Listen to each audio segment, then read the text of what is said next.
MakingStarWars.net.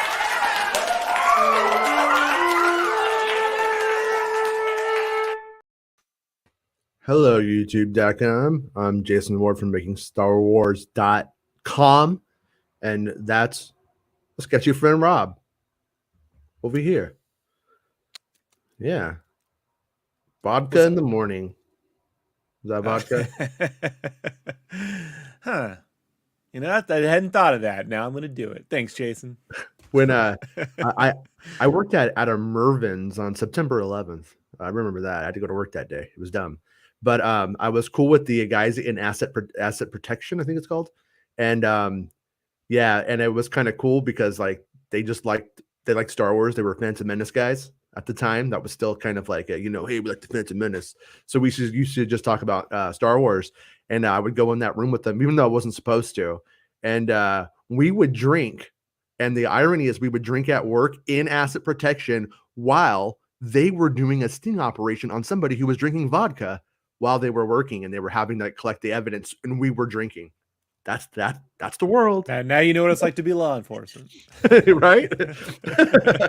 they take a couple snorts, couple hits, and then go plant some drugs on somebody Yeah.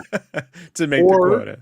Capture you and just borrow a little bit for the weekend, But today, the big Star Wars news is from my sister-in-law, Bespin Bulletin.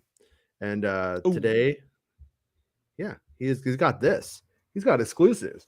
It's tidbits out the yin yang. Remember in the 80s when they used to always say yin yang? Like that was cool. I don't even know what that means. For all I know, I just said something that's going to get me canceled again. But exclusive updates on the production of Ahsoka, Grammar Rodeo, and possibly a Droid Story. So this one right here, you don't want to rush through Star Wars, Santa. God, no, I'm kidding. But no, it's, I was cracking up today because Bespin messaged me and he's like, Santa just skipped past something really important about the Ahsoka tidbit. So I tell him like, hey, Santa. And then they're like, we didn't skip it. And then everybody at the end, everybody hated me. It was all my fault. I didn't do anything. I was just trying to help everybody. I was just trying to bring the community together. Santa Perry loves to sing in the shower. People are like, "What are you talking about? What are we talking about? This is very deep inside baseball here. Me and Rob were watching this guy who kind of had baby Star Wars Santa vibes, but he had the voice of an angel, and he said he had to do some modulation to get there. I'm like, I can't modulate anything to get me there. So you know what I mean? Like, I don't care what you do. If you get there, you got there. That's what I say. Right? Like if you could modulate your way into Freddie Mercury's voice, are you like a loser? No, you're doing it. So there's this old guy that looks like Santa who could sing like Steve Perry with a little computer help, and I'm like, motherfucker. So I was like trying to find a way to theme it to Star Wars. Like, is it Oh Annie? No Kenobi single. Okay, before we get Oh Nari, hang on, but that's dark, right? Yeah, it is. That is. You're fucking sick, man. No. Yes. Thanks everybody who's a channel member and supports the channel. It's how we're able to do it. Thank you. And by all means, if you can become a channel member or a Patreon supporter, please do. Allows me to do the show, allows me to go and get the scoops, allows me to do the prep work for Making Star Wars Celebration. Oh yeah, before we get to this article really quickly too, on May 4th, we have Ewan McGregor on Jimmy Kimmel. And I applied for a ticket. I don't know if I'll get it, but Making Star Wars Celebration on May 4th will still happen. But if I get that, I'm gonna go do that, and we'll do Making Star Wars Celebration before that or after that, whichever. And but I applied, so fingers crossed that I get it. A friend I was talking about like an older version. I'm like, you could go look at the old shows to see what kind of clips they might have from Kenobi there. And she was watching it, and then she found me in the audience, and she sent me the picture. And boy, you think I have a fat face now? Boy, I have a fat face then. I was like, I was like, oh, don't want to see that. So I've lost a lot of weight, but I had to get this thing called a star card because out in Idaho they've invented another reason to discriminate against people who, need a new. It's a new form of driver's license. It's for no reason. But they make you take this picture. They make you take a picture, bro. Like I got the mask on at the DMV. They're like, take your mask off. No, you have to smile, but keep your mouth shut. So I look so fucking boss nasty in this photo. Like my whole neck just from however I was like, I was thrown off and pissed off about it on top of the photo. So I'm like, I'll send you a photo of it. If you looked at it, you're like, that does not look like me at all. But they're like, it's for the facial recognition. And I'm like, that's not. How are you selling all these right wingers on facial recognition? I thought. It's fucking doesn't make any sense. I will say, if I was really into like machine guns and stuff, maybe I would want facial recognition stuff because then it would even justify the further use of bazookas and grappling hooks and stuff in my arsenal. And why doesn't Star Wars have facial recognition? Because it just that's why Saw Gerrera changed his eyes. That's what I'm going with. That's how I'm making all this work for me. So. Wouldn't it be funny? This is probably a good Oral Nuts video, right? For the Kenobi thing, they go to do facial recognition, but they're looking for Alec Guinness, and they got Ewan. And they're like, I don't know. This guy looks like I got some drain spotting. Yeah. All right. There you go. It's the wrong guy. That's that Fargo guy. So okay. So anyways, Bespin Bulletin, I almost said Making Star Wars because we're the same person. Oops. No, we're not. We're not. That's a lie. On a side note, I had to message, I had to text Bespin the other day. Not the other day, it was a while ago now, but you know how there were those people that were asking if we were the same person? Right. I met with some sources a while ago, and they're like, be honest with me. Are you Bespin Bulletin? I'm like, no. Seriously? Yeah. They're like, okay. They like believe me, but it was pretty funny. All Bespin does is come on here and try to fight me. Like, does that sound like a character you would play? He'd be trying to trick me into watching movies I don't want to watch. Or Bespin Bulletin might be texting you something right now. It's not me. I swear on my phone. Bespin. Lovely dick. May want to trim that 70s bush. Santa would approve, but yeah. Don't stop believing. Okay, on to the Bespin article. So, hello there. What does that even mean? Why would you say that? I don't understand the reference. We haven't been short on Star Wars news recently, and I'm sure we'll be getting some really exciting updates over the next month. But today, I'm bringing you some fairly minor updates on a few television series in various stages of production. Firstly, we'll start with Ahsoka, which will be the first to begin with filming due to take place primarily at Manhattan Beach Studios. So I was the first to report.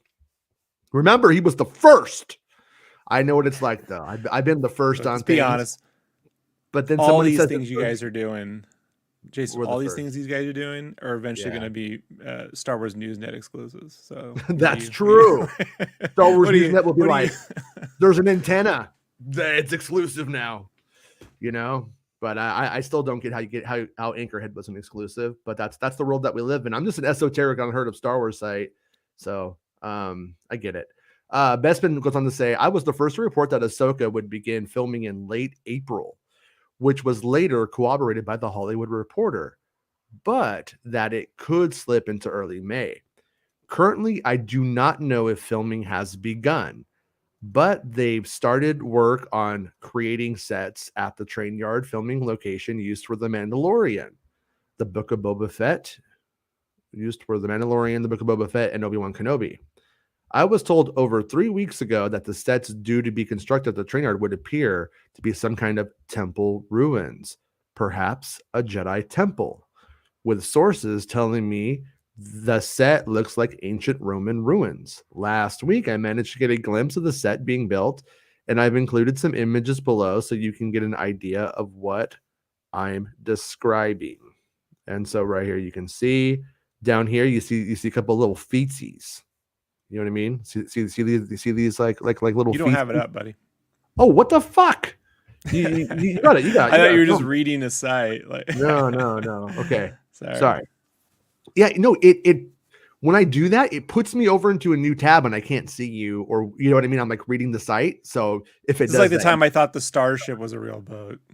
Mm-hmm. Yeah, it's not. For you. So yeah, it's not. It's not a real boat. Okay. But right here, you can see a couple of boots, a couple of like statues right here. And so the so we're looking at the rocks right there. Yeah, you can see this is like, obviously just trying to make sure it's not zoomed in because it looks really zoomed in. It is zoomed in. I mean, I'm zooming in. Okay. Yeah, because okay. I was making sure you meant to zoom in. Just checking. Just making sure it's all working. Yeah. No, we got to work together here. Okay. But yeah, so this right here appear to be some kind of like Jedi temple ruins. And and right here you can see some Jedi steps, and there looks like they're using those crates to like be part of the foundation for to hold part of the sets up. So they're kind of smart. And so right here, yeah, Bespin is like legs of a statue. Hold on, right there. See? Oh yeah. Sort of looks like to me. Yeah, little boots. Probably some Obi-Wan Kenobi boots. And yeah, so those are Cad Bane's boots. Confirmed. Cad Bane's boots confirmed. Yeah. So I think when you look at that Ahsoka cover of the Ahsoka logo that we got, you see like a star map, and once again, usually misreported as being the world between worlds. That is the print on the top of the Jedi Temple on Lothal, I believe, and so it looks like we're probably going to have somewhat of a story of probably going to temples to maybe try to find maybe some way back into that kind of thing, or some kind of maybe how to access that communication device that like they use that Grogu uses to call out to Luke in the end. Maybe it's something like that. Maybe that's what they're trying to find Ezra Bridger, or to make communication or something like that, and find Thrawn and slit his fucking blue ass throat. Little Grogu comes up with the neck thing, the rope, like, with the piano wire. Yeah. And then Filoni. And then we learn like Grogu's like, my dad played the Valicord and you killed him. Well, now I'm gonna kill you. I just want you to know, fucker. At Celebration, we're gonna confirm it's gonna be called Better Call Boba for season 2. We're changing the name. So. Right. One the Grogu on. Okay. So yeah. Better Call Saw. Guerrero. Better Call Saw. I like that. Saw comes up for Saw. Now you say that. I could have used that as an article title when I was talking about the partisans. Bro, we got a whole Andor series coming. I'm certain we're gonna have a chance to use that joke again. Better Call Saw. Yeah. Yeah. There we go.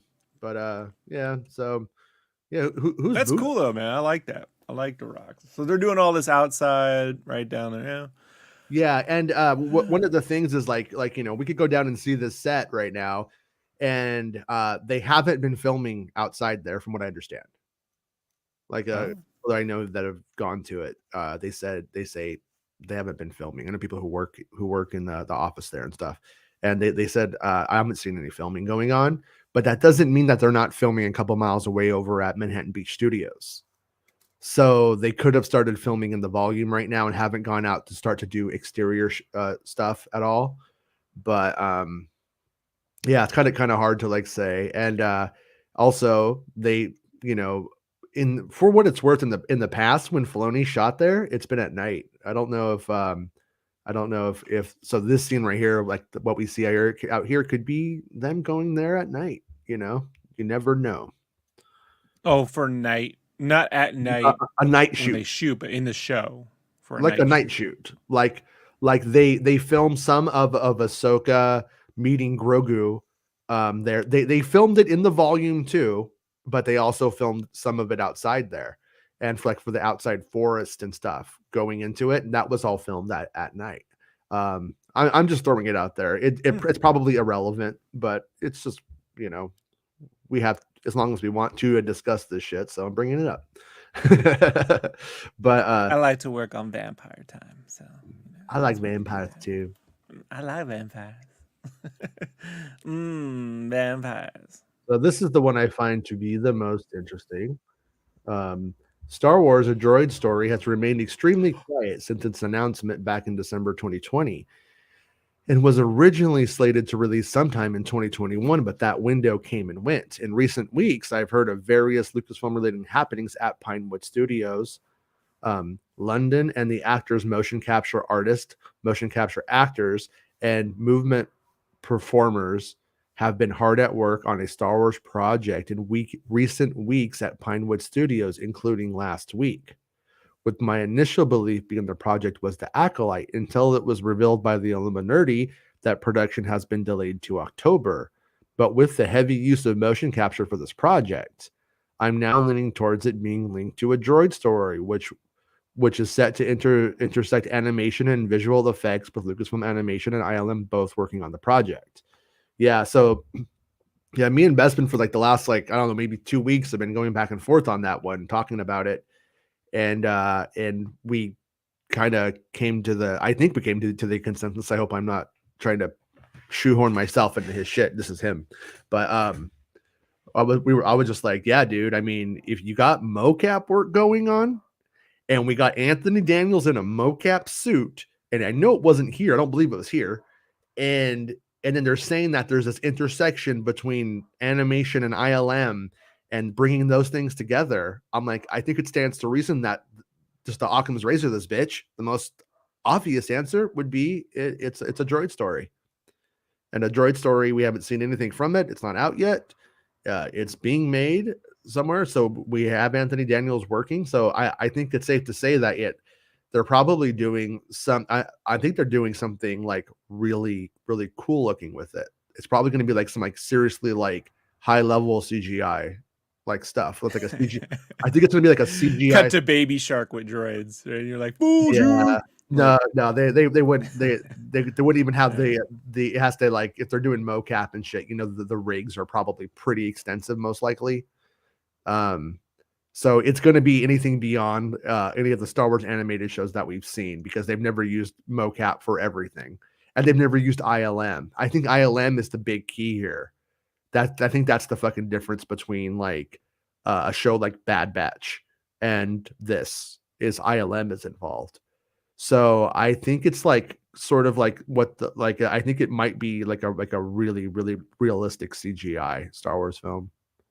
I don't mean photorealistic, but I mean an animated show that's really good looking. Because I mean, like I said, why use ILM unless you're going for a very, very deep level of detail, right? I mean, it's the only thing I can think of about why they would do that. Who did Strange Magic? Strange Magic wasn't mocap. Oh, okay. Yeah, it was made on the cheap, like the Clone Wars, I believe. I'm interested. But yeah, so I mean, so no, it could be something amazing. And there's R2 and 3PO are the people who they're toting as the main characters, but they do say that they're with another person or another thing. I can't remember, another character. And so we got to see, who it is, you know what I mean? And how that goes. Yeah, I mean, it could be. I mean, it's possible depending on when it takes place and stuff like that. But I got to say, Lola is been described to me in a couple of different ways. I don't mean physically, I'm talking more characteristics based, but I was told it was like a Polly Pocket meets Penny's computer from Inspector Gadget meets Leia's favorite thing. You know what I mean? And so I'm kind of curious as to when Leia lets go of Lola, or maybe she still has her. Maybe she has her after all these years. But I'm gonna guess. I don't know if Lola dies in Obi-Wan Kenobi. I know that at one point, Reva takes it. Reva uses it, I think, as bait to get Leia. I think for the second kidnapping. That's what I think for when the Inquisitors actually take her the second time. The first time it's like a gang or something. Somebody else does it. And then the Spice Den cats. And anyways, they so on the second kidnapping, Lola's involved. And then I think that I think this is slightly speculation, but it's based off of it's informed speculation. And I think that she may like load something into Lola that like, or like, you know, like a restraining bolt, so to speak, but some way, and that's what's used to get Leia. So kind of hacks her or something to that effect.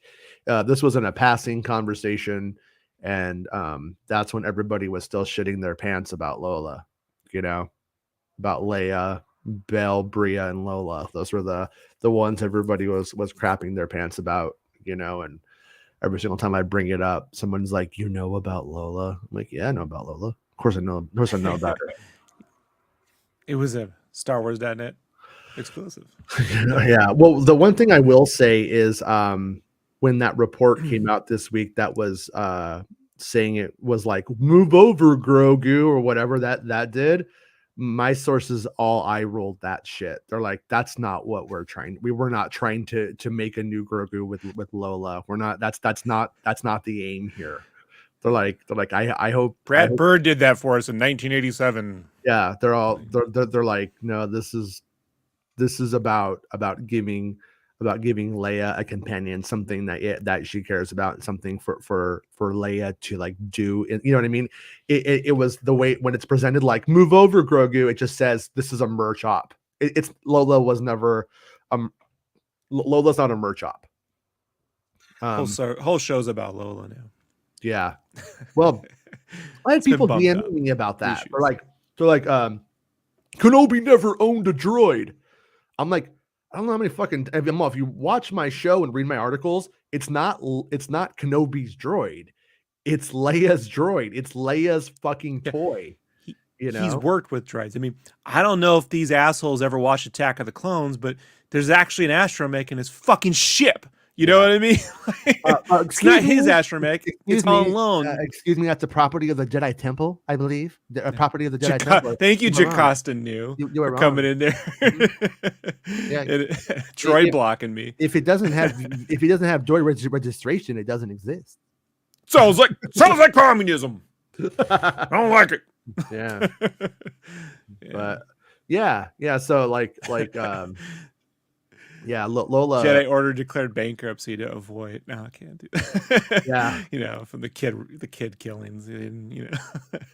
Yeah, there was like a short time when we were like when we first saw the trailer and Obi-Wan sitting there with that little thing next to him that might be like a bottle of fucking Jack Daniels for all I know. But when we first saw it, I was like, is that fucking Lola? That's what I was trying to figure out for a while, you know. Just the EOP head. Yeah, but the one thing that I still don't know 100% is if Lola is a code. Is Lola like the fucking code name or not? Because everyone calls her Lola, and no one gave me anything more than that in terms of a name. And one time, a source put a dash in her name when we were talking and through messages, and I was like, so is it LO dash, you know, LA? Is that like, is Lola like, you know, is that what it is? And then they just laughed at me like I was pathetic. But it is what it is, you know. So we got a lot of surly sources. Everyone, yeah, that's how it goes. You have to be fun to fuck with, or nobody's gonna tell you shit.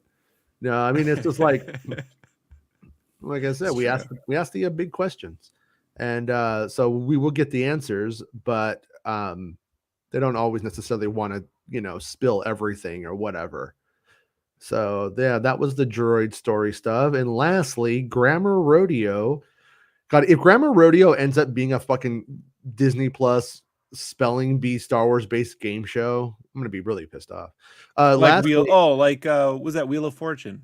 The last time they did Double Dare, now they'll do like Wheel of Fortune, but it's Grammar Rodeo.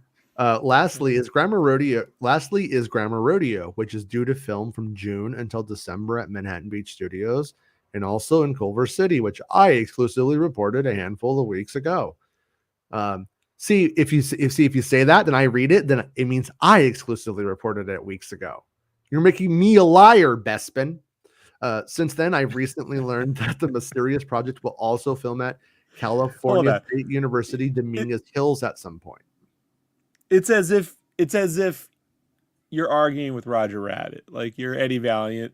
Yeah. But Eddie, no, you. Yeah. You're like, no, that's not how it's read, stupid rabbit. You know, right? I just wanted to pull out a gun and shoot the fucking thing in the head. But if you ever want to know when you've gotten old, like you've grown up and hit like puberty or whatever, when you're a kid, Roger Rabbit's your favorite character in that fucking movie. But when you hit puberty, Eddie Valiant becomes the fucking hero and you hate Roger Rabbit. There's a flip. I gotta say, Roger Rabbit's got Jessica Rabbit. Still my hero in the movie. Still my hero. Because of puberty. It has nothing to do with Roger Rabbit. Because of puberty. She also comes on to Eddie, so it's hope for us all. You know, Eddie can get. Thank you, Azatrue is reminding everybody that it's about spaceships and liking the video. So please make sure you like the video so that way it gets viewed and people see it. And Dell, yes, of course, vodka for breakfast. Hey, Tibor, Plo Koon survived Order 66. If he did, he's got a robot ass because we saw that shit blow up. Only to die of dysentery 6 months later. Fuck. I always knew Oregon Trail took out Plo Koon. Hey, 2med2, how's it going?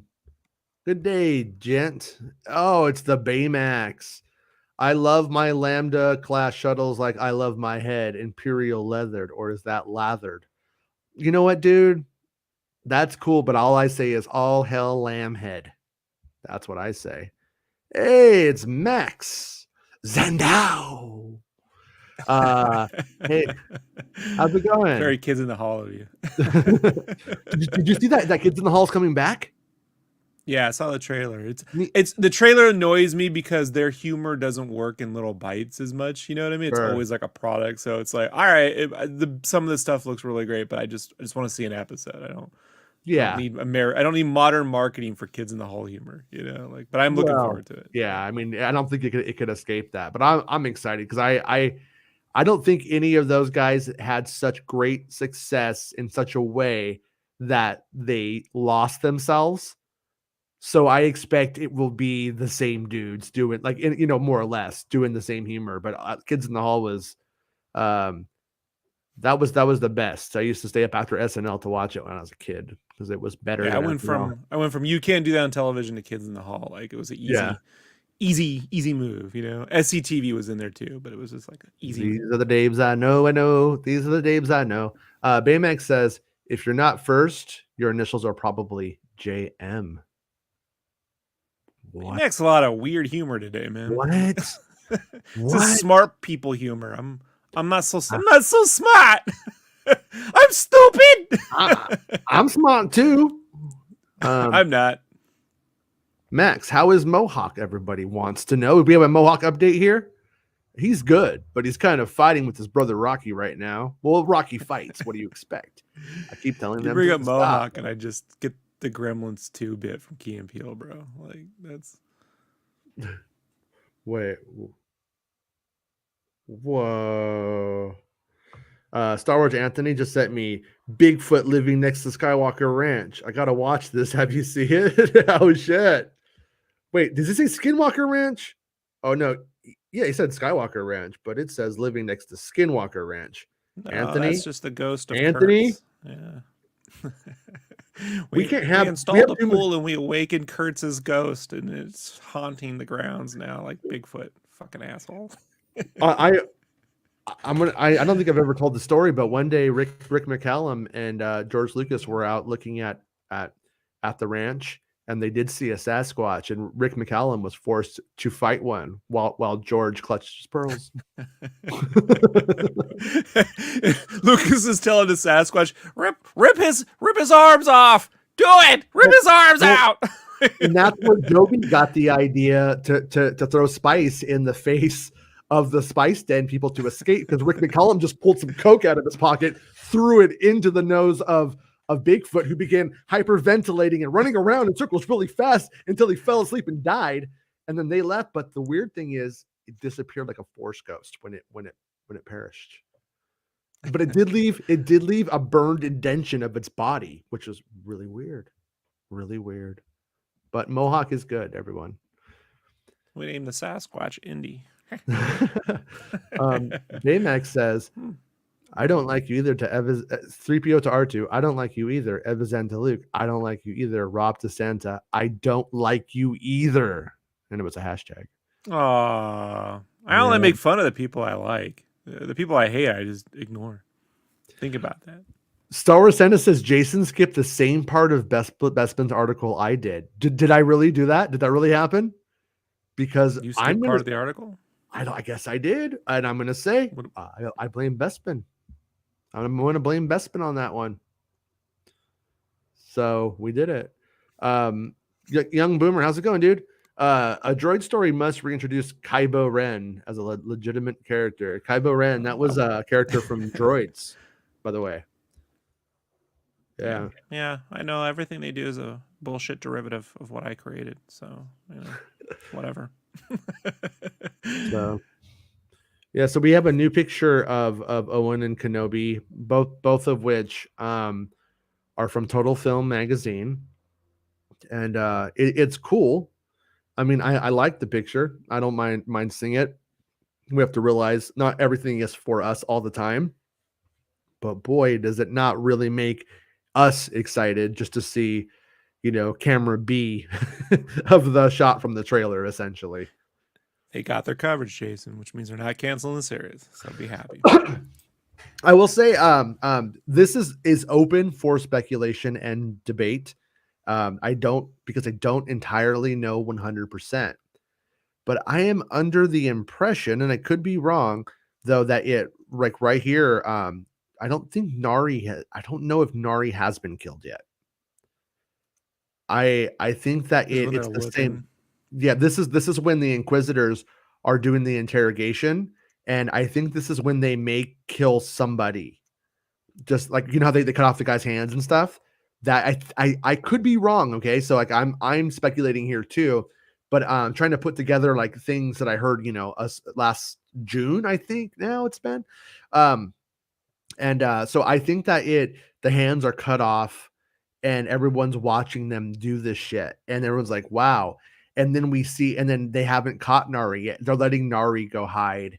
And then we go over to the, some other shit with Kenobi running EOPs around and shit like that. And then, but what we end up seeing is this guy get his hands cut off. And then Nari goes and finds Kenobi after he meets with Owen here. And they run into each other. They do this stop and chat meeting every so annually. I don't know how long, but every so often. And so it just kind of like they're just being menaces. Then we have those lines where the Grand Inquisitor is like, the problem with Jedi is they can't help themselves. So they go into the bar, they threaten the bartender as if they're going to kill him because he's protecting a Jedi. And that's what forces Nari out. Nari reveals himself and then is then killed. And I'm not positive, not 100% that we see Nari killed on screen as much as when Kenobi goes to leave and returns to Anchorhead to get transport off world. That's when he sees Nari and it's like, oh God damn it. You know what I mean? That's when he's like, fuck. Okay. So here we are. And then he's like, well, I'm going on vacation and leaves to go save Leia. And the one other thing too is like, I was like looking at, at everything. I was like, it's kind of funny because Nari comes into Kenobi's life and brings the Inquisitors, which devastates his community. And Kenobi, in a weird way, does the same thing to the people on Jabim. But sources have said, I think you're over analyzing it a little bit much. I think you're putting a lot more emphasis on those moments than are really going to be felt when you see what we did, what we filmed. And I say, okay, as I feel most conversations go, it's a sure. passing moment in a show that but we got to talk about something. Like, what do you guys want? Yeah. Well, I mean, don't but worry, don't worry, sources. They're not going to focus on that. They're going to focus on the black character you put in the fucking show. So, the people you're worried about, they're not going to be like, you overthought the scene. No, that's all we ever do. That's part of Star Wars. Yeah. But I'm not. No one was let down by shitting Mando or Boba Fett because we overthought the scene and were let down by it. It was we had no fucking clue what to expect, and then what they presented to us were like that's it. Anything else? And so this has the this show has the so it's fine. I think that it is still like I still think it's fair to look at, like, if it was a novel and it wasn't a TV show with its own pacing and everything like that, but a novel that we were reading leisurely at our own pace. I do think that that parallel would not be lost to someone reading a novelization of the season if they did. Do you think they should be novelizing? I don't novelize. Thank you. Yeah. That's what Google drives for. Google Docs. I'm 10 times smarter when I'm not on this show. I swear. I think, but I'm like, why could I not say that word? Why this was is the best I am at all day? Like,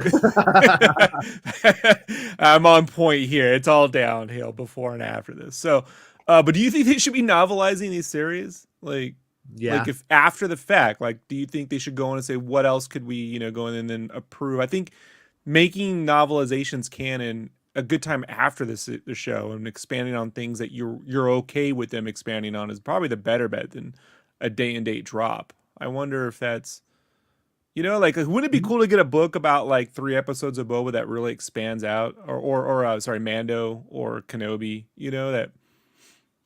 Yeah, no, I would be all about that.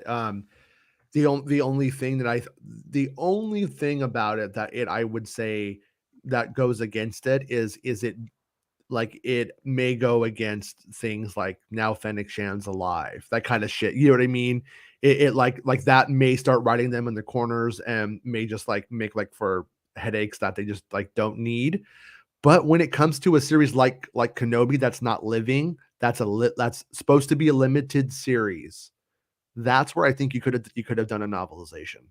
That's where I think it would. The Ronin book is great.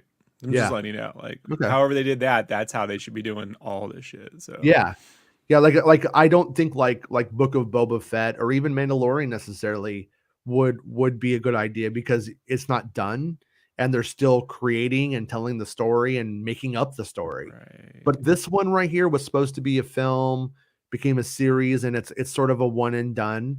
And that's where I think, like, it would have been nice if they could have done a novelization for it or something. That would have been fun. But especially because you can fill in like what Owen is thinking more, because like a lot of the stuff, like, I'm hearing what they intended, but we'll have to see how it plays too. Like Owen's perspective on things and shit like that, like what he's actually thinking. But we'll have a little more about Uncle Owen next week.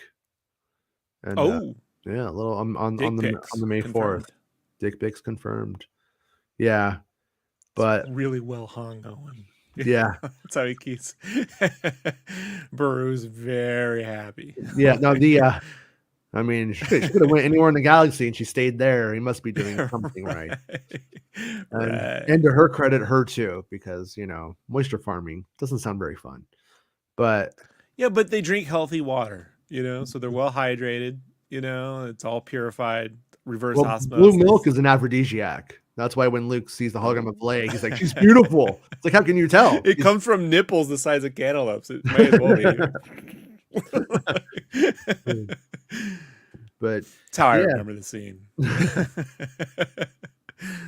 But Yeah, I mean, in terms of like, I don't want to, I've only heard really good things on the show, but something I think to be potentially be critical of is like, we have Reva who's like, making examples of people and stuff and trying to scare people and being, and he kind of stands up to her in these moments. He's a crotchety old motherfucker already.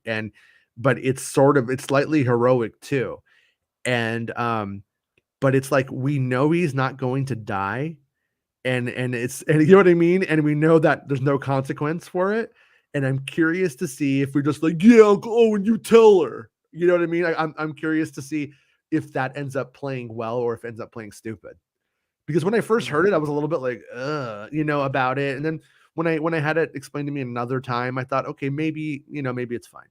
But I do think that could be a moment where execution and editing actually are going to matter.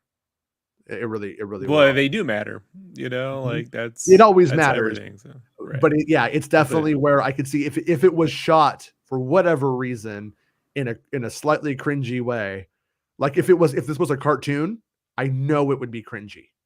If it was one of the animated shows and they were doing this beat, it would be like, oh my god. But in the but with Deborah Chow and everything like that, I have a little bit more faith in it not being cringy. So, but because everyone wants to, or some people want to find like reasons to hate things and that kind of jazz, or to get critical, but they're usually focused on the wrong spots, in my opinion. But we have another picture from Total Film. I'm not sure what the deal is with it. I will say, people keep bringing this Qui-Gon thing in, like, oh look, it's the blue light of Qui-Gon. That is not the blue light of Qui-Gon. That is moonlight. And I he's illuminating the whole fucking cave like Jesus himself came down from the Journal of the Wills. Right. His big blue Dr. Manhattan dick shows up and fucking I mean, if we didn't know anything, excuse me, if we didn't know anything about the show at all, I'd be like, maybe, but we do know. And what we do know is when Kenobi is a cave dweller and he's sleeping on floors and stuff like that, like in this part right here, he calls out to Qui-Gon and he meditates and tries to contact him. And Qui-Gon, he can't hear Qui-Gon. He can't make contact. He can't find him. And it's not until like the fight with Darth Vader that Qui-Gon's in his ear. Stick and move, little Mac. Elbow him in his robot dick. Yeah. And it was like, it's like, Master, I'm fighting, but I got to pee. He's like, just let it dribble out, Kenobi. Just let it dribble out. Just let a little out at a time, and you'll be okay. And he's like, okay. And I'm not gonna do it because I got Irish friends that will kill me. But it just as it wasn't called Dublin. It's called dribbling. Dribbling. That's right. Initially, they've changed it, but you get it. Irish people are great. They can take a joke. I think they can. Yeah. I think not my friends. No? Fuck it's Allison. Wait, are these? I'm not gonna lump Bostonians. Bostonians, they just want to beat you up. They're just looking for any reason. Yeah, they're always angry. That's a little bit. That's a different kind of fighting Irish, in my opinion, than Irish people. Okay, I mean it with peace and love. Peace and love. Like it's just those pics. They've changed my whole outlook. So Jack Shepard wrote this. He says, 2 of the biggest names in the Star Wars universe are returning to the latest Disney Plus series, Obi-Wan Kenobi. As Ewan McGregor and Hayden Christensen prepare to draw their lightsabers once more, Total Film meets the stars and director to talk about iconic characters. I think that says Crisis of Faith, and Life Beyond. Yeah, it looks like it's an E instead of a C with the weird font. Crisis of Faith also add and Life Beyond Tatooine. Is The Lost Jedi, I think, would have been a better title for episode 8. Because when you say it with a British accent, you get The Last Jedi, right? But like, it kind of makes more sense because Jedi is also plural, you know? Like, but and they've kind of Ray, all but lost their Ray, way. but Ray isn't the Lost Jedi. See, the title There's has to work for Finn, both of them. but Yeah, no, it works with Luke and it works with Kylo. You're yeah, assuming it's about her, but it's not. yeah. It's not But the about her. title was about the title is about Ray though. As at the end, he's like, "I'm not the Last Jedi. You are, maybe if you want to be." I'm just Better saying. title. I don't know. But yeah. Don't make episode 8 with Hey, the word last in it. hey, If you Lost got more to Jedi. go. Let's make it right now. Just say with the British accent. It's a pun. You get both.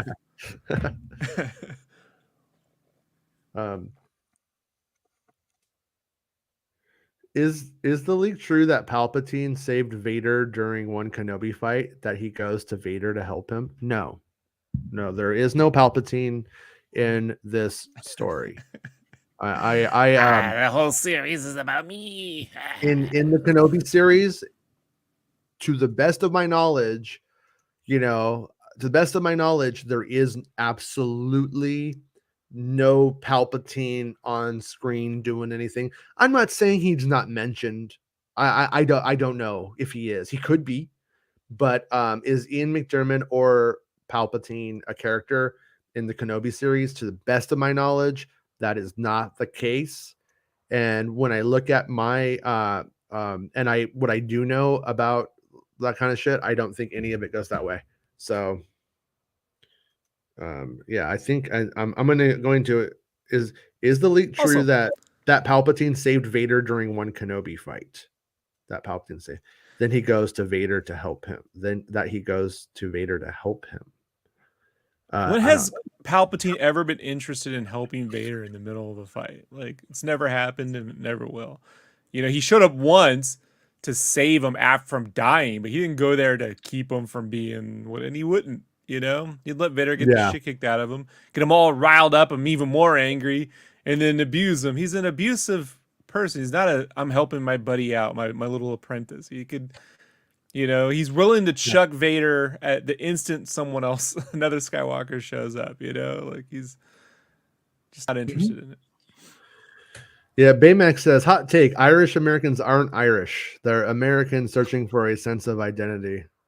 Let's not even do that, Baymax. No, I think, well, see, here's the thing, is that we have a bunch of people that don't, and I'm not even talking about Irish Americans. I'm talking about just in general. Like, most people don't know their neighbors. They're searching for community. Right. They try to find it online.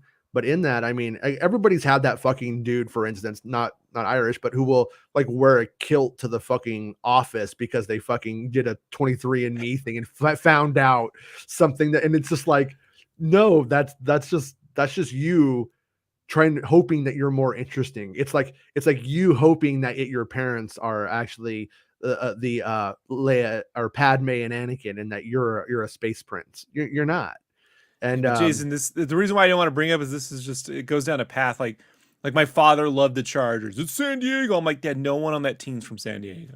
Even the owners aren't from San Diego. No one. I get like your alma mater, possibly. You know, like you want some pride from my school. I suppose, you know, because they all come from the school. But it's just, I get what you're saying. It's just, there's a lot of angry Irish people who are going to come after me.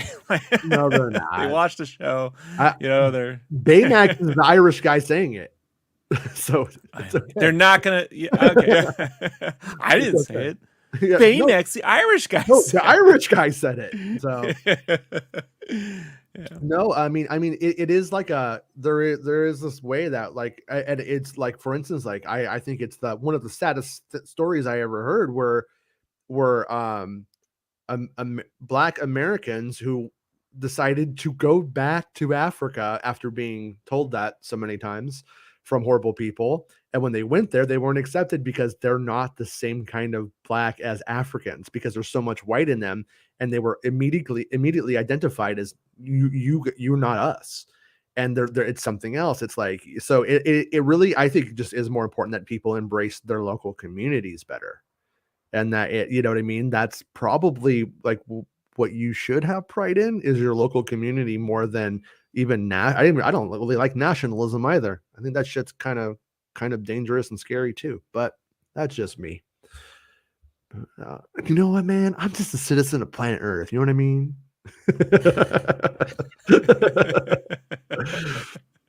It's the most hippiest thing you've ever done on the right, right.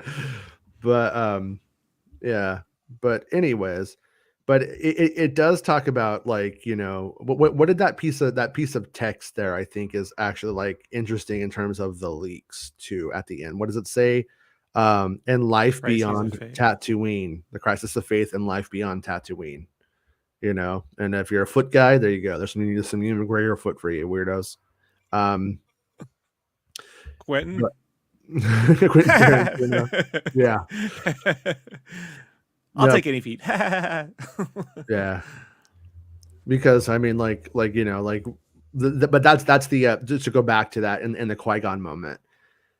The guy sleeping on the cave floor, he doesn't get to meet Qui-Gon. You know what I mean? He's not there. He's having that crisis of faith. He's all jacked up. And so he's calling out to him. He's trying, but it's not happening. And it's not until the fight that he hears him in his ear. And then it's not until when he goes back home that Qui-Gon is waiting there for him. And Qui-Gon's just like, you know what I mean? Where you know, what took you so long? And I've been with you the whole time. And then so it would be weird if Obi-Wan went on this great adventure. The ending happens and he goes home and goes to bed. And then he's like, what is Qui-Gon Jinn? What are you doing here? I was just sleeping, man. He's like, I know. I was watching you. I like to watch. I was watching you barefoot sleep. Is that weird? I'm picking out all the lice. Tell me if it's weird. Lice. Tell me it's weird and I'll stop unless you don't want me to, you know, or something like that. But yeah, I don't think it goes that way. Is my point. I'm with Star Wars, Anthony. I'm over Palps. It's gonna be. We got a whole episode 9 with Palpatine. It didn't go well. Let's just put a break on that one for a while. Rob, I'm gonna check out the Ronin novel now. I've had it on the back burner. Baymax says, it's dope. Big Blue Dr. Manhattan Dick quote of the day. Yeah, and then it says, I'm over Palps, just give me Vader. Yeah, that's the thing is like, yeah, Palpatine. Yeah. I was actually under the impression early on that Palpatine was going to be in it. And then but they never film anything with Palpatine, so I don't know if it changed or I have no idea, you know, or maybe that just wasn't right. But yeah, there was Deborah Chow get all man's gold. She goes, no, he was never in it. Like, oh shit, yeah. Hey, rips off his fucking like Hulk Hogan. You know, me tell you something, little spoilsters. Oh yeah, it's chow time, brother. And I'm like, oh shit. And she gets me. You get a hot bag of popcorn and a decent sized soda. Yeah. And she has like a purse. Yeah. It'll be a purse with lead in it, like Scary Sherry used to have, and she slaps me across the face with it. I have a comment. No, Macho Man. Like, I love her, man. Sherry Martell is my favorite. My favorite Sherry Martell moment, Scary Sherry, dude, is her and Macho Man are doing a bit, and she has to go over this is a cage match. She had to go over the cage in the bit. And it's like a fake, and she goes under. She gets off camera, and she has to go under the camera, but she's still in shot, so she's pretending.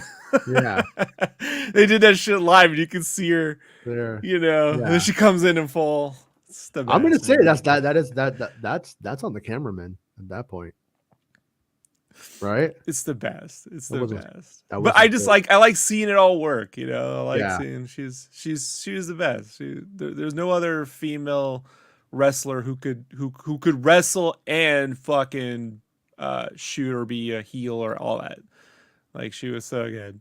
Yeah, I know my friends. That was like my wrestling nerd friends in the 80s are like, he left Miss Elizabeth for Scary Sherry. And as a divorce count, I'm like, hey brother, it's gonna happen to us all. Yeah. You know, new mom's coming in. She's fucking crazy. Yeah. Poor Miss Elizabeth though. Anyways, yeah. When you remember when Macho Man pushed her into a pool? Nah. He did this whole bit once with Jesse Ventura where he's gonna teach her to swim, and they're at this like They're like a raging waters or something. So it's like a little cave ledge and there's a pool. And she's like, I don't want to go in there. He's like, I'm going to teach you how to swim. And he just throws her in there. Just throws her ass in. And Jesse Ventura's laughing. Ha ha ha ha. Like it's, yeah. So stupid, man. I like it. Okay. So this is what, okay, so somebody sent me this piece of text. I don't know where it's from. On a rocky planet, Vader and Kenobi battled over the tight walls of a city, maybe Jeddah, which sounds like I was the one who was saying that might be Jeddah when it was like that moon, and I wasn't sure yet, but it's not. Kenobi prevails and traps Vader between his lightsaber and the soil of the rocks below. Emperor Palpatine and troopers show up in an attempt to save Vader before Obi-Wan destroys the platform and Vader are both on, and they fall to their... Obi-Wan destroys the platform he and both Vader on as they fall to their deaths. Luckily, one for Vader and Palpatine uses the Force to stop Vader's fall, and Obi-Wan continues to fall. No, I don't think that's that sounds like fan fiction, to be honest with you. I don't think that is it. But I'm not over Palpatine. I just think that Palpatine, being the most powerful evil in the galaxy, who, you know, I don't think he should be used that much. I'm actually not really against Darth Vader because, I mean, my original conception of Darth Vader is that he's Palpatine's evil butler. Like, Palpatine's not doing stuff. He's making Darth Vader do it. He made his Sith RoboCop to go out and do he's a slave. He's Palpatine's slave. So why would you have him do, you know? And I would also say, if somebody could kill Vader, I still think that's actually an advantage to Palpatine because he's circumvented the whole prophecy. Well, there's also a character thing in there that Lucas should have harped on more in some way. And it's that Anakin's a slave, gains his freedom, and then willingly becomes a slave again. You know what I mean? Isn't comfortable until he is, you know, like there's something that is inherent in his childhood there, you know, like there's something broken there. Let me ask you this, Rob. Haven't we all been a slave to love at some point or another? It's poetry. It all rhymes. Santa's like, I've been with the same broad for 100,000 years. Yeah, but she tosses the cookies. But anyways, Krampus is real. Oh shit. Oh, Santa. Yeah. Oh, just want to go. Sometimes Santa just wants to go out drinking with Krampus and the boys, but she won't let him. Anyways. No, but there's a story there. I do think that is kind of, that is the idea, though, is that, you know, he's born a slave and then he puts himself back into slavery. But actually this morning I was having the conversation with my kids because my daughter was asking me something, I don't remember why, about Qui-Gon, and she didn't remember like how it worked out. And we were talking about it and I was like, you know, Anakin, he has this moment where he can save his wife and kids from dying, but that's selfish because that's about how he feels. That's about his pain and his grief. Or he could save the galaxy and everybody in it. And he does a very selfish thing. He picks his kids and his wife over everyone else. And I'm like, so you could definitely understand why he does it, but he does. Yeah, but none of them actually died or were in danger of dying. Like the only that put them in danger of dying was him making that choice and then threatening the whole galaxy. Like, the idea is there. The reality. That's how deals with the devil work. The devil's the one who planted well enough. Well, no, I mean, it's the idea is that Palpatine's put the idea into his head. Palpatine is the reason the Sith are the reason that he's having the fucking vision of her dying in childbirth because of Palpatine's plan that's coming to fruition. I mean, it's all there. It is actually there when you watch the film. And then at the end, it's like, yeah, that's the irony is if he had just killed Palpatine, he would have actually been saving Padme. But that's why I think like the moral lesson there is when you do the right thing, the greater good, it ultimately does alleviate a lot of the bad shit that you will be dealing with. I think that's what he was going for. It works for me, but Young Boomer says Vader is more or less an enforcer at this point. He only becomes more of a presence in the Empire once nearly all the naval leadership died on the Death Star. Yeah, I think like it's pretty clear. I mean, Palpatine apparently, well, I guess after episode 9 we could ask the question, was Palpatine lying to Vader the whole time? Like, because before episode 9 you were like, oh, he got hoodwinked. There was no actual, like, yeah, maybe that's a legend, a Sith legend, maybe it's a goal. It would be like me saying, Rob, come join Christianity when we find the cup of Christ together. You will have immortality. And you're like, okay. You know what I mean? Like that's that. We just spent a month in Dallas waiting for JFK Jr. Now we got to do the Cup of Christ. Yeah. Well, I mean, Indiana Jones found it. Just saying. No, but I mean, you see what I'm saying though? It's like he's like given that. And MacGyver. Yeah. Yeah. But then we get to episode 9 and Palpatine is there. But I am gonna guess that Palpatine is probably the best Sith Lord of all time. Probably the best at it, considering what he pulls off that we know of. And he probably doesn't ever teach Darth Vader anything worth a damn. And when you look at like Vader Immortal, Vader's having to go and do this quest on his own. Palpatine's not giving him anything. Palpatine's not helping him bring back Padme. He doesn't give a shit. He, and if Darth Vader becomes more powerful, what happens to Palpatine? Palpatine's going to die. The prophecy is like fulfilled. And so I'm going to guess that he just strings Darth Vader along, and Darth Vader like, oh wait, boss, today we're going to learn about bringing people back from the dead. And he's like, yeah, about that. We're going to do it, Darth Vader. Don't worry, but I need you to go out and get Princess Leia's ship. She's got some plans of mine that I need you to get back. Okay, boss. And it just probably that after that over years. Showing them all a Twix. Yeah. And then, I mean, that's sort of the implied story of what it's kind of always been.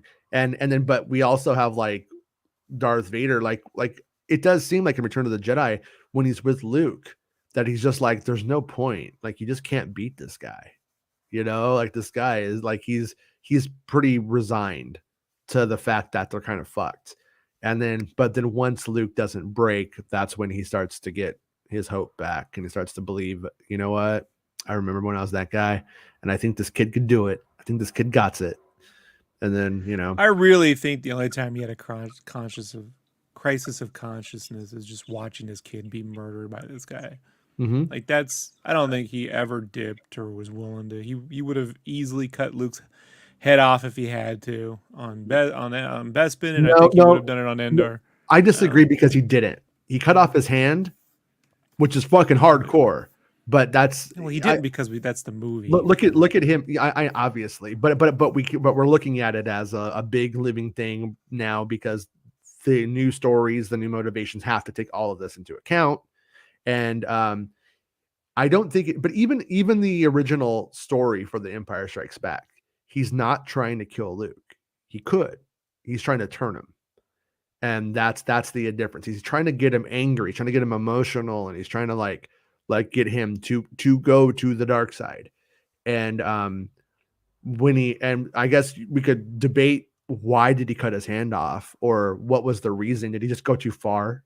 Did he? Because Luke did get a couple of hits on him that pissed him off. Like, remember, he gets him on the shoulder, he's like, ah, and then like not long after that it gets a little more heat, and then he does cut his hand off. But that might be like the dad who goes too far and starts punching the son in the face. You know what I mean? That might be the Star Wars equivalent. I don't know. Or the mom, if you watch Moon Knight. Yeah, I'm not there yet. I'm not to that part yet. But and then you have Darth. Yeah, and then you have Darth Vader losing his cool with Padme.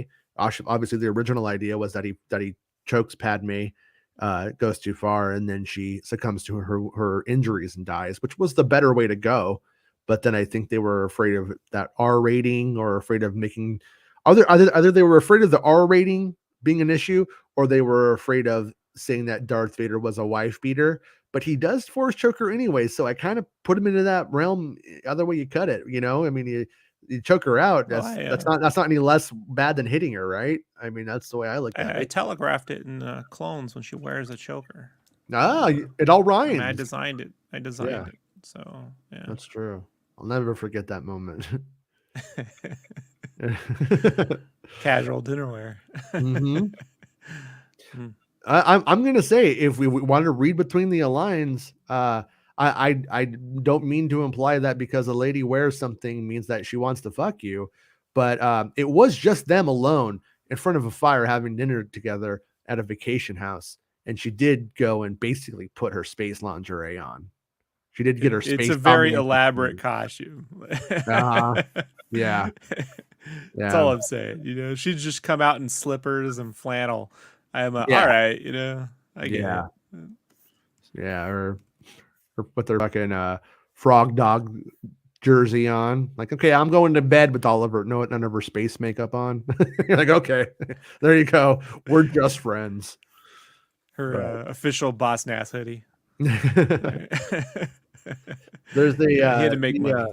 the new Star Wars Insider has an article I found kind of interesting about romantic love and the Padme. It's like an Attack of the Clones article to some extent, but about how it uses like notions of medieval love and what Lucas was going for. And it's kind of a good article. So if you read Star Wars Insider, it's worth that's definitely one of the articles worth reading in there. A couple of the other ones are supposed to be historical, but they're very poorly researched, in my opinion. A lot of stuff. I'm like, why isn't that in there? I don't want to beat up on it though. But that article was good. Yeah. So I always saw myself as a troubadour. the young boomer says Palpatine is alive, but at a hell of a cost. He's burning through clone bodies. Essence transfers is like a shitty form of immortality, whereas what Yoda, etc., can do is what the Sith want but can't. Yeah, and that's where my conversation with my kids went this morning when we were talking. I was like, that's the thing is like the Sith, they don't have hope. They are completely hopeless. That's the big difference. That's why Darth Vader can't stop the Force Ghost. That's why he can't become one. That's why there aren't Force Ghosts that are Sith versions of it. So their version of it is sort of like, I guess, jumping the from body to dying body, but they can't ever they've never mastered a way of actually doing it. But I will say I do think that by even going there, they open that up and they will probably eventually have to play with it more and deal with it more. And one thing I want to do very soon too, speaking of things like that, is I want to rewatch a lot of the World Between Worlds stuff with Ahsoka and with in Star Wars Rebels and like Ideas of Mortis and stuff. Like today when I was watching Star Wars Santa Show, is like I really do think that the way that time travel works through the World Between Worlds, I think like Marty McFly, he goes through dimensions. He ends up in an alternate dimension when he changes the past and then returns to it. He's not returning, he's veering off. He's not going back to where he came from. And I think Star Wars is going more with the Lost version of it. And if I remember how Lost worked, in Lost, they don't actually like there were alternate dimensions, there were sideways universes, but if something happened, it always happened. So I think like when Ahsoka sees, like into there and does that stuff, I think like that always happens. So that is, I think, like the protection against like all of a sudden Ahsoka jumping out into the battle of Return of the Jedi right now and saving Anakin. You know what I'm saying? That kind of thing right there. Like that kind of shit. Like that can't happen according to those rules. And I want to dig into that and maybe look at it a bit closer and like maybe do a video on that or a discussion on that concept, because I think it's important to figure out. I've never been crazy about the idea of them using time travel in Star Wars whatsoever. But if it's more of a mystical way, what happened always happened, you can't change the story, that kind of thing. I'm more open to that concept and what they can do with it. But and I'm curious as to how Ahsoka is going to be using that idea. And that's what I have been looking into recently. And hopefully I have answers to that stuff soon. because that's what I want to know. Want to know what all of this stuff means and what it's about. But we're really early right now, so I don't, stuff hasn't filmed yet. So with Ahsoka, but I hope I'm wrong, but I am kind of getting like a little bit of just like more of like a road trippy, maybe Book of Boba Fett kind of vibes in terms of the seriousness and stuff of that from the Ahsoka show. But I hope it's completely not that. And it's really early, but it's with people having just like seen storyboards and concept art and going like, that kind of shit that you hear at times. It's hard to say though. They haven't filmed anything yet, so I ultimately don't think it's fair to make a value judgment at this point. I think that would be stupid. It might be the best Star Wars show that ever existed for all I know, but yeah. Mm-hmm. If we're 2 and 2 for 2, right? Or let's say 3 for 2 with 3 seasons. Say Mando season 3 is great, but Boba not so much. Let's say Ahsoka doesn't live up to what people wanted, right? I guess Kenobi would put them 4 and 2. I guess that's a good. Yeah, well, also like the other thing I think is that this is Dave Filoni's doing this one, and Filoni started this story in Clone Wars. He continued it in Rebels, and now he's sort of concluding it here in live action, which is weird. I don't know if they just sort of if they rely on flashbacks to inform new audience people about that history. You know what I mean? I don't know how they're going to do that. How are they going to tell my uncle who's never watched Clone Wars what is this? Like, who is this person and what's their relationship? They'll just say it happened in a cartoon. Go watch the cartoon. No, you mean like in the show in the live action show, like when you just get Disney Plus right now and you go to watch it. This is my whole problem when the Clone Wars existed in a cartoon and not in the movies. Okay. Yeah. So you're having it one way or the other. You know what I mean? Like were all their adventures a cartoon. So when they talk about, the Clone Wars, when Kenobi and Anakin are in the dojo and Kenobi, they don't flash back to a cartoon. No. I mean, which they would, like Kill Bill, just own it, get real cool with it and shit. But that's where, nonetheless, that's where we are. And so we could get mad about 2002 all we want. It's not kind of irrelevant because George Lucas had no idea what any of this was going to become or what was going to happen. They'll just film flashback scenes if they need to in live action. That's what they'll do. Because there's like a ton of history. So there's obviously some of it will just be expositional dialogue, I would imagine. You know what I mean? But I also kind of have a feeling that another way of doing that too is by new characters who also don't know what's going on and those new characters being informed. So, like right now, our idea of the show is Ahsoka and Sabine traveling the galaxy, looking for Ezra and Thrawn. Okay, but if that's all that it was, if that's how it starts, that's confusing. That actually doesn't make any sense to somebody who just starts watching. So there has to be, and then they meet, I don't know, Frank. And Frank's like, "What are you guys doing?"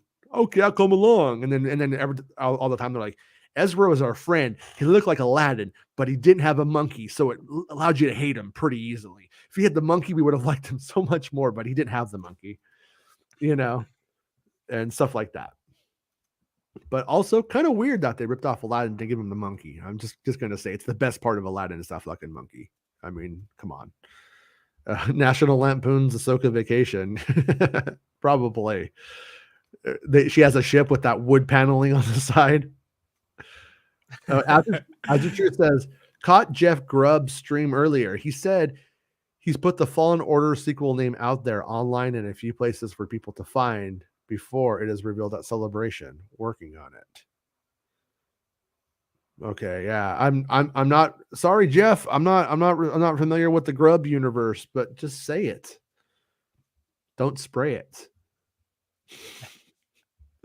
Young boom. So, but as the truth's on the case right now, me and you, Power we're to Padme ask. and Anakin. I'm force feeding you flying fruit. Did you see that video of Trump where he's afraid of flying fruit? It's so fucking hilarious, dude. He's like, he's on trial. He's all, they throw tomatoes, they could kill you. He's afraid. So I'm force feeding you flying. You know, remember when Rambo stood there with his big fucking gun, but he was like, "Don't throw the tomatoes!" Oh Yeah. yeah, you know. Yeah. Then he starts going, oh, pineapples. They could throw pineapples at you. And they're like, Trump, did you tell people to beat the crap out of people who may look like they're throwing? Did you tell people to beat the crap out of people? And he's like, I'm afraid of flying fruit. He just won't let it go. It's really funny. But yeah. So, anyways, I'm feeding you with the force flying tomatoes, and you're getting on your little fork and eating it like a dainty little queen that you are. And then we got Acid True. He's sneaking around. He's like, "What's this show called? Come on, Jeff Grubb." Like Jeff Grubb's out there with the Separatist Alliance or whatever they're called. And Watt Tambor's got his thing, and he's like, "It's called Jedi Fallen Dickheads," or something like that. Anyways, the young boomer, they cannot do whatever they did with Cad Bane they cannot do whatever they did with Cad Bane and Ahsoka. They assumed everyone knew Cad Bane, and was ultimately a lot of people were like, what? It needs to be contextualized within the series to include people. See, I think the Cad Bane thing, in my opinion, was still okay because it was a trope. He's just a trope. Like you understand the fucking cowboy dude just out there in the distance, like that kind of stuff. So I think that's why they thought it was okay. And I knew what I it was don't already. or agree with treating him as a trope, but you don't need to know who he was to understand what's going on. You know, it's a bummer that he wasn't a bigger character given, you know what I mean? Like, it's just, they did the same thing. Like, man, I'm still trying to figure out why we were looking at fucking Boba Fett's dad flying away 7 fucking times. Like, they just assume you even know who's in that ship, like that series. So, yeah. I mean, it is like, and I think like holistically, like what is the align? Like at what point are you condescending to the audience to inform them of every single little fucking thing about everything? Because there is like a certain like amount of knowledge that you would assume people come in with, but then also they might not have any. And when you get too far, like Star Trek at times became inaccessible to someone who was just trying to jump aboard. I think they're pretty cognizant of those kinds of ideas, but it's like, but I mean, I think that is a good point because I don't think they really ever let you know why he said about that ship going away. And he's a little boy and he's just looking at a ship. And I guess you do see him with his dad's helmet. So I guess you could kind of put it together. Would you put that together? I guess that's a good question too. I've been asked it by 3 different people at the barbershops. So what was up with the ship? Some of them hadn't seen the movie since 2002. These are all some of the older guys. The young guys are like, don't you know who that is? Blah, blah, blah. They grew up with the Clone Wars, so they're like, they're bringing up Rex and shit. These guys, what the fuck is a Rex? Like, I don't. So no, I just look. Star Trek became inaccessible for one reason and one reason only, because it's a procedural TV show in which shit just doesn't happen, and it's mostly on TV, and the movies sucked. All the movies in the 90s for Star Trek sucked. They all sucked. I don't care. First Contact, it sucks. They all look like shit. Generations is the closest to an actual looking film, and that wasn't a great movie. So it only became inaccessible because it became boring. That's it. Well, boring. Convoluted. Star Wars doesn't boring and convoluted. Yeah. So like inaccessible is bullshit. People will show up to fucking Fast and the Furious fucking 10 and not having seen any of these fucking things. They'll continue to watch if there's exciting shit going on. But it's exciting and it works and it's very tropey. See that's why like ultimately I gotta say, Cad Bane. I think if I wouldn't tell you, Rob. I wouldn't say, Rob, you need to go watch the finale of Clone Wars season 1 to know who Cad Bane is, because Cad Bane exactly what he does in Book of Boba Fett is exactly what he does in the Clone Wars. He does nothing more, nothing less. He's a brutal bad guy who looks cool and is just menacing, and I don't know what he wants. It's like kind of irrelevant to the heroes what he wants. He's just, he's a piece of shit. He's evil. And so there isn't really like an angle there. But when you get to Ahsoka, that's where it's like a little bit different, where it's like Ahsoka does have, there are moments in there that do inform the character, where like if you just see the Mandalorian second season episode and then her in Book of Boba, you get a vibe for her, but you don't really get anything about her. They don't really make it very clear that she was Anakin's apprentice and stuff like that. And this is where Star Wars needs to improve. It needs to improve on making good on, making things bigger than they were start it small, but then when it goes up to the live action, if the live action means more than the cartoon to them, take it further. Yeah. Take it further. They need to. We are in an attention. I don't like using war terms for fucking entertainment, right? But is it an attention game right now? What do I look at this? What do I watch this? Am I watching this series? Am I spending time here? Forget where the money's costing you for Disney Plus or any other streaming service. We're in an attention battle. And if you want people to pay attention to your products, your stories, your whatever, going beyond the shiny packaging has to happen. You have to go beyond the shiny packaging now. Star Wars used to be shiny packaging's enough. Look at all these fucking packages, blah, blah, blah.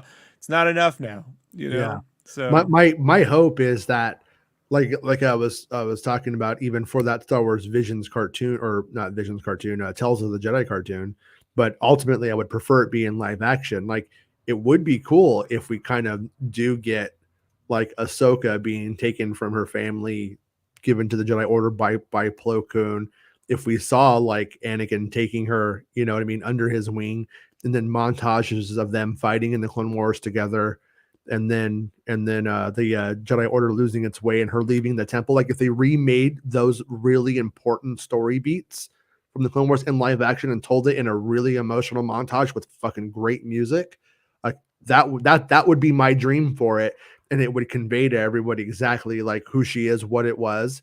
And I think it would ultimately be the best for everything, provided the story can house those things. Like, I see people going like, I hope Bosk is in Kenobi, and it's just like, it just doesn't make any sense for Bosk to be in Kenobi. I'm sorry. Like, it's just not, like, that would be bad, but this is one where it's like, her backstory and stuff that has been set up. And like, the big question is, been in Book of Boba Fett. Like, it's just, that's well, it. Yeah, the Trandoshans, bounty hunters. The big thing is is this the start of Ahsoka's story, or is this the capstone to Ahsoka's story? Because it could be either of those things, and hopefully whichever it is, they know and they figure that out.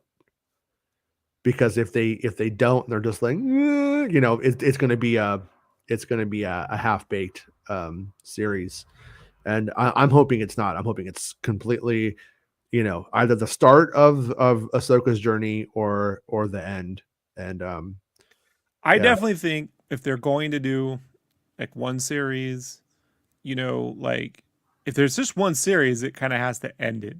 If it's the beginning of something else, then it can be more of an inward character journey, which is what I'm really liking about Moon Knight, and this sort of idea of using origin stories on the series ends to spend an entire hour on a character's fucking history. You know what I mean? But tell it in a clever way. It doesn't have to be beat by beat by beat. And then they did this. And there's creative ways in which you can do that aren't applicable as a film, that makes more sense here. And then that way you can get someone to say, this is about, what is this? And then when they watch the show, they get all that in the fucking show, as opposed to, we didn't watch all the Clone Wars. Okay. Make it so captivating that people want to go. The ones that, wouldn't have watched it before, will then watch it, but don't lean on it.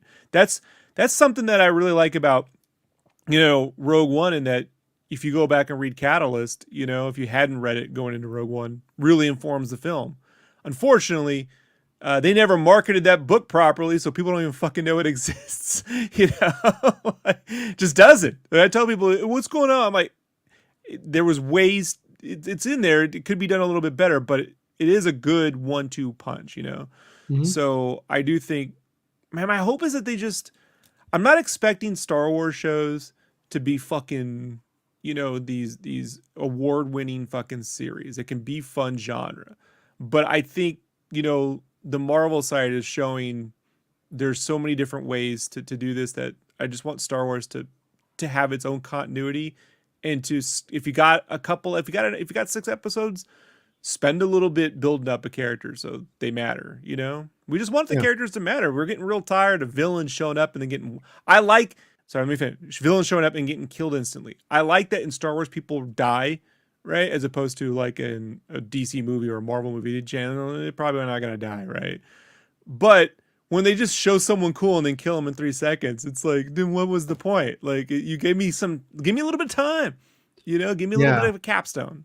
Yeah, that's kind of it's sort of funny that you say that, because that's sort of been something that Filoni has not been able to balance out well throughout his run on Star Wars. Like, if we were to take everything Filoni's ever done and like actually like critique it for better and worse, out front in the Clone Wars, they would introduce these really cool characters, these really cool designs, and they would fucking murder them right away and go back to the drawing board and have to and he was just like, and he acknowledges it at one point. He's like, I've been kind of criticized that I kill my characters off too much. But then we end up on the other side of it where then they're bringing every character back all the time. And then the deaths that they do have don't, like, deaths, like, what do they matter? Like right now, who, hasn't Filoni brought back? And that's why fans love him, because he's giving fans what they want at the same time. What they want and what they need, what they think they need, are always different things. I know he knows that, but it's like Fennec Shand. They clearly made the same mistake again, and then just undid it. And it was okay, because it wasn't the way that it happened. I was okay with that. It was pulpy, and I'm fine with how, I have robot guts now. It's like, cool. But then also, after you do that, you need to think about what that means after. You just didn't. You just said it, and that's where it gets a little bit weird. I guess that's kind of on Favreau more than Filoni probably, but that is the kind of bigger story that we've had, the bigger like flaws and mistakes that we've had in Star Wars over the last 12 years or so. Definitely within the last 12 years, and the last 4 or 5 years haven't been much better either. So I mean, surprise killing a Snoke, okay, that's a cool move. That was great. Only to bring back Palpatine, fucking pointless. Yeah. Well, ultimately, obviously that's on JJ, but yeah, that was like we changed the whole board, and now wherever you're going to go is going to be completely original. And then JJ was like, "Oh yeah, you don't." You already had a wannabe Palpatine. Now you got another one. I mean, Snoke sort of looks like a zombie Palpatine, right? Like, he's just a walking fucking falling apart dude. I mean, he's not falling apart, but he's clearly fucking all battle scarred, got a big gash in his head and shit. Then it's like, no, but we really went with the monster. And I'm like, all right. I'm just saying, like, if they had just they gave, like Loki time to grow, on these things. They gave they had to learn the hard way of just killing their villains. DC had to learn that too. You kill the Joker, and then you kill the Penguin, and then you kill the, where's there left to go? I'm not saying you have to bring them back every time, but people like a sense of continuity in there. If you're doing genre pulp storytelling, which all this is, derived from, then if they're going to die, there has to be some reason for it, and probably don't just do that 1 or 2 episodes in. Yeah. Like, yeah. Oh yeah, no. Couldn't imagine if they'd kill Lalo on Better Call Saul, like within a season. That would be like, why were you doing that? So right. Yeah, I one of my Snoke gripes, I even fell into it though, but is that people think like And I fell into it for some reason. I had to like snap myself out of it. Like Snoke isn't really Palpatine. Snoke probably thinks he's real. You know what I mean? Like he made him, and Palpatine even Palpatine even like tells he tells Kylo, Snoke trained you well. Like, you know, if he had intended to be a clone from the beginning, they were better off just getting back Tamura Morrison, you know, and playing this like the last, you know what I mean? Like, what if Tamura had played some really fucked up one of the clones that, you know, disappeared at the beginning of the Clone Wars, like ran or something, you know what I mean? And then went to like the outer regions and then came back with this whole fucking army to take over, you know, and he's all fucking like a dark-sided clone, you know, like then you could that way it would have at least, because it's a saga, it ties back into the fucking prequels in some way. Yeah. But just creating a whole new character and saying, oh, by the way, he was a clone. You're like, but the only clones we've seen are Tamura Morrison. Like, you know, all of a sudden you invent a new clone. And if you're going to invent a new clone, may as well have just made that clone Palpatine to begin with instead of casting a new actor and making him look all like Cloverfield with legs. So I don't know. Like, well, yeah. But that's originally where I was going to go with this. Was I didn't like, if I was seeing it correctly, is that when we see the others, like the Snoke clones or whatever that are in those things, they have like the same flaws that our Snoke had. Right. And it would have been more interesting if he was still a product of the wasting disease that Palpatine was, because they couldn't perfect it. Instead, the design tells us, no, we designed him with these fucking flaws on purpose. And it's kind of like, that's sort of weird. You know what I mean? It's sort of weird, but I think they can make up some dumb reason for it. But it would have been interesting if the Snoke clones that we saw in those tanks were actually perfect, and we learned that. And if the name the First Order fucking actually meant something, like I thought it was the original whatever, you know, Sith or something. Like it could have just been Palpatine's First Order was to create a clone of himself when he became Chancellor. You know what I mean? Like that's the old inside joke, is that, you know, it's an inside joke. It was my First Order was to fucking keep me alive, you know, at all costs. Like, but they don't go and explain this stuff, and then they're like, well, so eventually we'll go back and read. Just fucking you know what the greatest irony was? The Final Order was wine and cheese, because it was cheesy and it made us whine a lot. That was the Final Order. Look, I mean, I didn't set shop in Marin County for nothing. Good afternoon, Dr. Spreezy. Tyrant says the battle for mindshare is real. Mindshare is good. Can also be a double-sided sword. See Netflix barely out spending Prime Video, Disney Plus, but stretching that across 10 times the productions for the sake of content. Yeah. Well, here's the thing, Netflix. So there's a thing that we can point to, which we can show that they did, and then there's me, I don't know, using bad Rob logic. But the thing we can see is at some point within the last few years, they decided to spend a lot of money on unscripted content. It was around the time they started picking up all these comedians and then paying comedians $50 million. Netflix. Yeah, Netflix was like, and then they saw like, we got all these comedians we can spend money on. Look, we don't have to script shows. We can do all these unscripted things, you know, like game shows and and anytime you pivot to unscripted content, you're just on your way down. It's a falling fucking hammer. I get, well, more people will watch it. Yeah, more people will watch a shit show, but they'll eventually bail because you don't count. There's nothing alluring or exciting about it. So it's too much shit. Like remember when they put that fucking weird game show on there where they were like all trapped in a thing and had to get out of it, and it was just stupid. It was like not like a good executed idea. So that's the first thing. The second thing comes from the article that The Wrap wrote about the animation, where they were showing the people in animation were claiming Netflix is showing them skewed data. So and the data was being skewed to purposefully drive whatever narrative they wanted. So there can very well be, allegedly, there can be serious fraud going on in that company.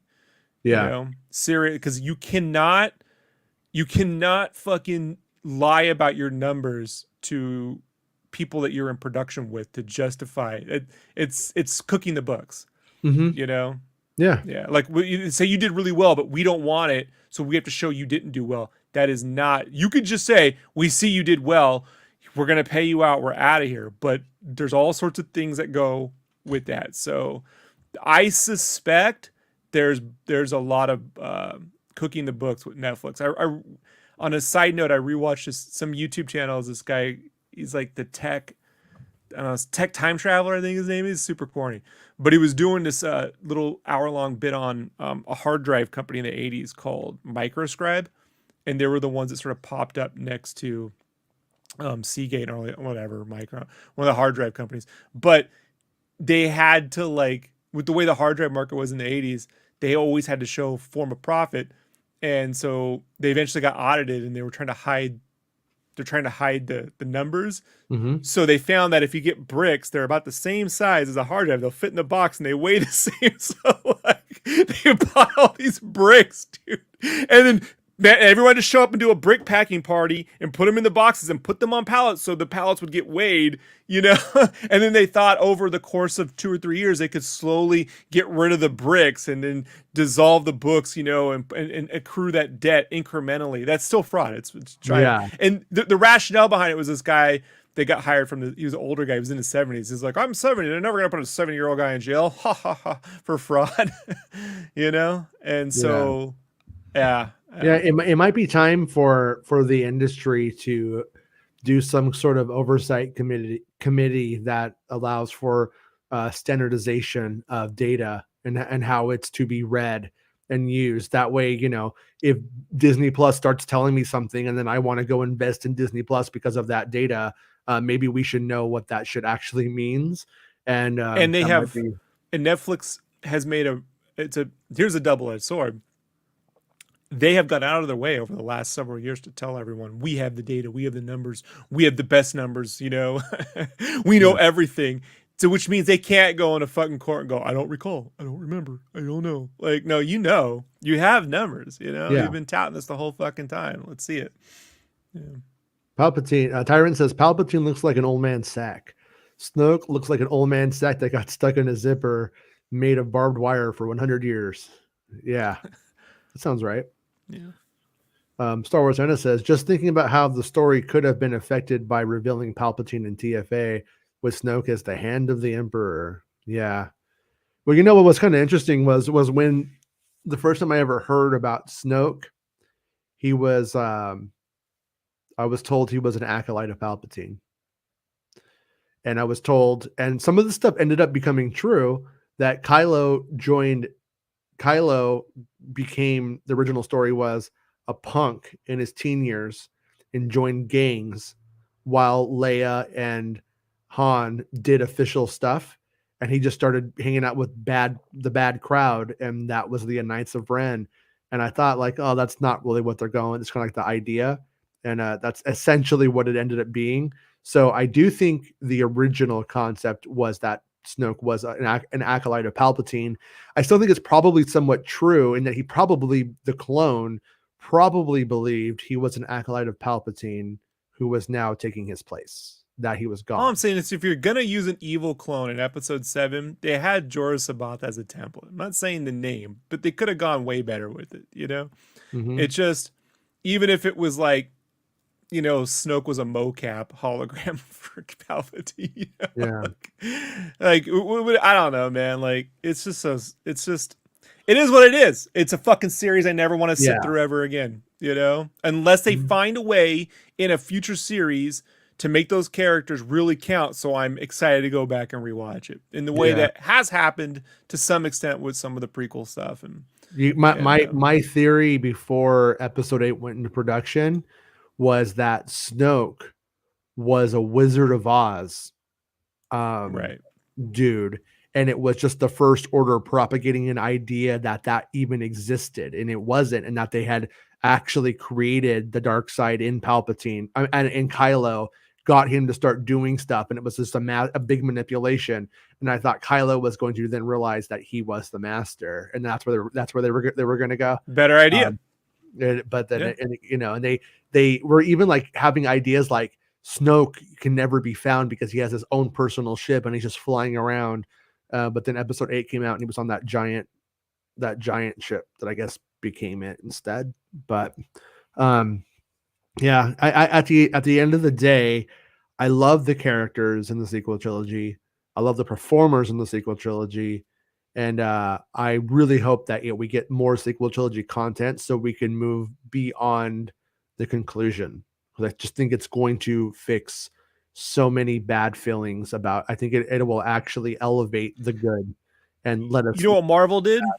Marvel did this most recently with WandaVision. A lot of people hated Age of Ultron when it came out, if you remember. Yeah, I didn't. me I was too. like, it's still. Me too. I hated it too, and it's better now. It's become better. I didn't hate it, but I was like, I get why people like whatever. But yeah, people fucking rediscovering Age of Ultron. Like, this actually has characters that are fucking cool. Blah blah blah blah. Like, yeah, it doesn't. Like, I guess sometimes, man, there's a weird thing again when you're inundated with the hype machine. You know, and did you see the thing? Did you go see the movie? It's a big deal. And you're like, I saw it. Wasn't the big. It didn't change my. I didn't have a religious experience at the movie theater. You know, like moment. Sometimes people just they expect you to have like you ever get someone to watch Live Aid, you know, the Queen Live Aid performance, and they're expecting their world to be moved, and it's like I don't know if it's gonna if you're gonna get, you know, you kind of had to like be bored for 15 fucking hours. Yeah, well, no, like Queen was great in context too, against other bands that were just playing like shit and had one hit. You know what I mean? Right. Like yeah, it's fun performance, but it has meaning. But it's you're not gonna watch it and go, this was the best. You're not gonna get the feeling from that. Like, yeah. But definitely but Age of Ultron is definitely one of those things where I don't think I don't feel that I was incorrect for not liking Age of Ultron when it came out, because Age of Ultron ultimately didn't give me the things that WandaVision did, and there was no promise of WandaVision upon watching Age of Ultron. It's only until Age of WandaVision comes out that there's a promise fulfilled there that can be done for the sequel trilogy. Yeah, for sure. You know, and honestly, any of it out of all the things they're doing, might see that right now with Obi-Wan Kenobi in Episode 3. I hear you, but if I had the fucking magic wand over at the magic saber over at Lucasfilm, it would be the highest priority for Disney Plus series is make that content, you know, expand it on Disney Plus to then eventually bring it back on the screen one day. I have friends who Clone Wars itself made them like the prequels. They didn't actually like the prequels, and then after they saw it, then they were like, "Oh, you know what? Now I watch this and I'm more invested." And but yeah, it's weird how that happens. I'm also curious to see if it ever works in reverse, where something that was loved becomes less loved thanks to oversaturation of not quality content. I think that could happen too. But the young boomer says definitely need more Snoke info. Hopefully that upcoming Luke Lando novel has some more details. Yeah, there was like a lot of implied stuff that like Snoke and Luke have like a whole thing, you know. And I have a feeling if we get Luke Skywalker stories in the future, starting his Jedi Temple, probably Snoke probably comes up in that side of things and becomes more of an antagonist, and you know, or something like that. But Tyrant says cooking the books plus publicly traded company should be big trouble, but the SEC is spineless. More reasons why Tross is trash, but still more watchable than the Phantom Menace. Yeah, no, it's not. Yeah, that's his take. It's not. I mean, I hear you. I disagree. Yeah, no, I actually I find Phantom Menace to be highly rewatchable personally, but yeah, I'll kind of, like I said, I need to get back into doing the last part of my notes for my Rise of Skywalker rewatch, so that way I can kind of like lay out where I see like the big problems with it. And I might even do an addendum where I offer what I think could be the solutions going forward. Not that they need it, but just for us to consider, you know, as a Star Wars tribe over here. But I think we're gonna call it a day, because I think we've talked about everything that there was to talk about. I think everybody's been working for the weekend. I think Star Wars Santa sings that in the shower. Everybody's working for the weekend. Ho, ho, ho. Yeah. And for me, For free. for free, capitalism rules. Yeah. Yeah. So if you're still here, just want to let you guys know, thank you for being a channel member. Thank you for supporting the show on Patreon. But get the fuck out of my house. Because the show's over. Okay? The show's over, you guys. And we will be back tomorrow. No, we'll be back Monday. If any big news shows up, though, I'll jump back on and I'll invite the old team, and if they are available, they'll be here with me. But if I were them, I wouldn't. I'd be like, no, I'll see you guys Monday. But thanks, Rob, for hanging out with me today and always. And I need to rename this stuff. I have too many videos in here now. Like, I don't know how to end the show. I can't find it. I'm like, I got horny, got Ray kissing, Ray thrusting. I got the shock. Oh, Shockmaster! I told you. Oh, God. I can't help it. I can't help it. Bye, everybody. Have a good weekend. It's the end of the show. Come on, let's go. Hey! It's the end of the show. Come on, let's go. Hey! It's the end of the show. Come on, let's go. Hey! You know you should go. Come on, let's go. It's not about spaceships.